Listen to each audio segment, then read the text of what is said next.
Hi dears, welcome back to Benidorm by Anna YouTube channel. It's Anna with you here, of course, and today we'll be talking about the latest news and the situation update on our sunny, lovely Spain and of course our Benidorm region. Today, by the way, we are on the beach of Poniente here in Benidorm, and right behind us we have our lovely Benidorm's island. So let's start with the situation first. Probably what I want to say is that, as usual, as you might know, on Monday we don't really get the exact numbers on cases. We will be getting them today in the evening, so tomorrow or Wednesday, as we usually do our next update on the situation, I'm definitely gonna let you know what the exact numbers are in case you're interested. But as for now, I just want to say that the situation is quite similar that it was the previous days. Cases are still growing quite a lot in Cantabria and Catalonia, and in general in a lot more Spanish regions. Here in Valencian community, cases are growing as well. And the index itself, I would say that during the past weekend, probably Saturday and Sunday, we might get until 20,000 cases. Might be approximately, that would be the number that we're expecting to get. One of the countries of European Union, Germany, has put a few regions of Spain into their red list, which means that they do not recommend their tourist people that live in Germany to travel to these regions, which are Cantabria and Catalonia. So from now on, tourists from Germany are not recommended to go to these two regions of Spain due to high rise in cases. Cantabria, by the way, they've closed the nightlife. It was opened not much time ago, to be honest. It was like a few weeks ago probably, but now they've closed it once again because the rise in cases was substantial, so they've decided not to risk just yet. All the other regions are looking at what's happening, and they do not discard to make some more restrictions or bring back some old restrictions that we've finished.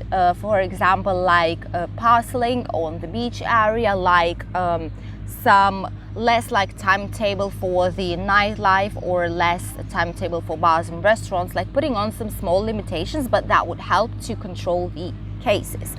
For now, we don't know anything at all apart from what they say, so we are just looking at what the situation is going to be and checking if there will be some more restrictions. But our president of our Valencian region has declared that he's waiting and monitoring day to day, or like on a daily basis, on what the cases are.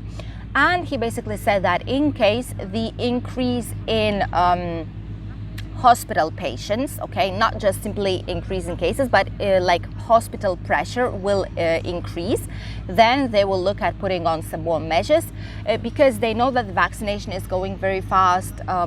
It's like 1.5, like, well, we'll say 2 months left basically, up until we need to reach the 70% of all people immunized here in Spain. Right now we are at, I would say, 40% more or less. So they hope that we'll reach this number, and it kind of seems that we will. By last numbers of vaccination, it kind of seems that it's possible. So we'll hope for the best, and they're just looking at what's happening because the pressure in the hospitals does not increase by the amount that cases do. And all this is thanks to that a lot of people already had COVID, or they just had both vaccinations, and they are safe right now in terms that they will not get like bad symptoms, and they will not need to go to the hospital even if they'll get the virus. So this is the case right now. We're just waiting patiently and to see what will be happening. What I want to say is that here in our region, people are very like relaxed. There are a lot of people still that wear masks, but on the beach area they don't. And people here, they just don't really think about COVID. They are kind of tired of all this situation. We all are. I think that people in all of the world, we're just tired of all this that we've been living for the last like 2 years almost. And we just want to live our normal lives. We just want to go to the beach without thinking, oh my God, I need to put a mask on because there's a lot of people. Oh my God, that's not secure. Like I need to go with a mask everywhere. No, we just want to spend our summer as we want it to be without thinking of all the negative points and without thinking about all the restrictions. I know that we still need to take precaution. Of course, we need, if you go with a mask, you need to stay away from people at least 1.5 meters. I know all that, but at least people here, they don't talk as much about the virus anymore. They don't talk about the masks. They are just living their lives, and they're just enjoying their summer holidays, which I wish for you guys as well. Don't think that much about it. Just check the daily situation if you want to, but the rest of the day, try not to think about all this situation, because it's just not making any good for us and for our mental health either. So try and stay positive as much as you can. The next news that I wanted to let you know about is that approximately, like all the airline companies that we have here, they have a debt, so they still need to pay all the passengers that could not enjoy their holidays, approximately 150 million euros. This might sound like a huge amount, but to be honest, they needed to pay at the beginning of pandemics when all this started. They had to pay 450 million euros. So now it's a few times less. They've paid already a lot of the money that they were due to pay. But what I wanted to say is that a lot of people still did not receive their money, and what they received from the company is basically a letter, either an email or like an SMS, like a message basically, which says that we are very sorry for all the inconvenience caused. We have a huge number of people who are waiting for the compensation, who are waiting for the money to be returned, to the refund basically, because they couldn't go on holidays and they did not want to change the date, because by law the company might offer you the date change for your holiday free of charge, but if you say you want a refund, they by law have to give you a refund. It's a must. So you should be protected by law, which is not happening in a lot of companies here in Spain. A lot of people even went to police. They've put like a legal letter towards the company where they, with their lawyers even, because a lot of people had like quite expensive holidays, you know, and they don't mind wasting money on lawyers just to return what's theirs, not simply because of money, but simply because it's like, it's something that's theirs and they need to get it back, you know. It's just because of that. It's just like personal preference. So a lot of people received these letters and they didn't receive their money back for the holidays that they had like a year ago planned, probably, or maybe even more. Like even people who wanted to go exactly when the pandemic started still didn't receive their money back. So they cannot work as fast as they want sometimes to work. And this is basically what's happening. What I wanted to ask you is that I know a lot of you wanted to travel to Spain and a lot of you were planning to do so. A lot of you got cancelled your holidays or you just moved to other dates. Please, could you let know some people, because I know that it might be useful for a lot of you guys. Could you just let us know in the comments, did you have any problems with your airline company, which one it was? Were you able to solve this problem? And if you did cancel your holidays, did they refund you or not? And which steps did you follow just to get this refund on time? Just let us know what your situation was. Did you manage to talk to the company or not? Because I know that a lot of people would be appreciated to know what's been going on and how you did solve the problem. The last news that I wanted to let you know about is a very strange thing that I've heard here in Alicante region, right here where we live.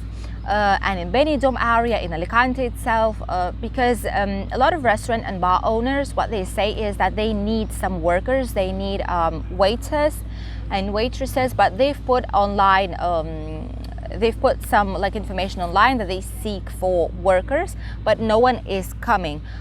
What they said by their words, exact words, they've put approximately 100 of like information desk on the information desk, somewhere like announcements on the websites, but no one is coming. Why this is happening? What they say is basically that it's due to the fact that people are on ERTE, so basically their contracts are paralyzed and the social security pays them their wage, which is not logical, because if they are on ERTE, that means they already have a job. Why should they need another one by itself? So it's not like So it's like not a logical thing to say. If I'm on ERTE and I have a job, I'm just waiting until my company will start working. Why should I search for another one, especially for a job when it's only for 2 months and then you know that you'll just need to leave because the summer season is over? So, and the next thing, what they say is basically that people are very comfy because some of them have unemployment like payment from Social Security, so they just don't want to work. In general, what I want to say is that it's not exactly true. People who need to work desperately, they will take the job, and they are taking the job even though it's for a few months. But people who are on ERTE, especially who have the other job, or who are just have someone at home who is working and they can exist with only one salary, not two as they used to, so they are not going to work in bars because the situation and the conditions basically with which they employ you are not good right now. Bars and restaurants cannot pay the normal wage, the high wage that they used to pay.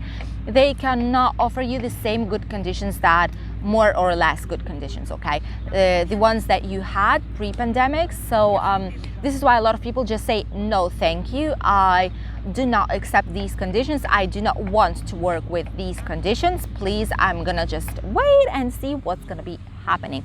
So this is the sad truth. It's not because people are on ERTE with paralyzed contracts. No, it's just because the conditions of work are not good. This is why a lot of people are just saying, no, thank you. I'm going to wait a few months more and then I'm going to get back to my job, or I'm going to search some other job then, because it just does not make any sense to go right now to work with low salary, with bad conditions. Not everywhere, okay? This is just like in general, more or less like average opinion. I'm not gonna go to work because in a few months I'm gonna be out on the street once again, and then what? So it doesn't make any sense, you know, for a lot of people. So this is what's basically happening here. A lot of bars and restaurants are opening, hotels are opening. The last one that I've seen open is the Rio Park here in Benidorm. I've made a short video about it as well when it was opening. It was a few days ago, and I've seen there was a lot of people in the entertainment inside of the hotel, so it's very, very nice. I'm also preparing a lot more of hotels for you guys. I was also filming the Via Sol camping yesterday. I know a lot of you wanted to check it from the inside because it has just amazing selection of accommodation options for you, and it's very close to the Benidorm city center, to the Levante beach. It's very close to the Sunday market that we have in Benidorm, and in general to all the places that you want to visit in Benidorm. So I'm going to be posting it probably by the second part of this week, so don't miss that one. And shortly about the Spanish weather, as you can see right here, the weather is very nice. The sun is shining. There were some clouds here, but they just went down towards the sea. And here there are no clouds. The sun is bright and blue. It's very, very warm. This is why we have our sun like umbrella here. We have some hats on us because you need to take care of yourselves when the sun is as aggressive and as hot as it is right now in July here in our region. In general, in all parts of Spain, it's going to be sunny weather. Just in the north part, there might be some slight clouds or just some small, tiny rain with a few drops, not more than that. And temperatures for today look like these. There are a few areas with yellow or orange alerts due to the high temperature, and it's basically a lot of parts in Spain, almost all Spain. It's in 10 autonomic regions, in 10 communities. And in Alicante yesterday we had a new record. This was a historical record and the highest temperature we've ever had in our region by this date. And by this time of year we've had 41 degrees basically, but today it's very nice. It's 33 maximum set today, but it might get until 35. In Barcelona it's 29, in Granada 39, in Malaga and Marbella 35, in Sevilla 39, Madrid 35 as well, Murcia 36, Balearic Islands 31, Canarian Islands 26, and Valencia 31. Here in Benidorm it should be approximately 31, 32 degrees today. Lovely weather, perfect weather just to go to the beach and enjoy the warm Mediterranean Sea. Thank you all for watching. I hope you'll have a nice and positive day of today. I wish you the light beginning of a new work week, and I'm gonna see you tomorrow with a new interesting video from Benidorm. Don't miss that one. Bye everyone.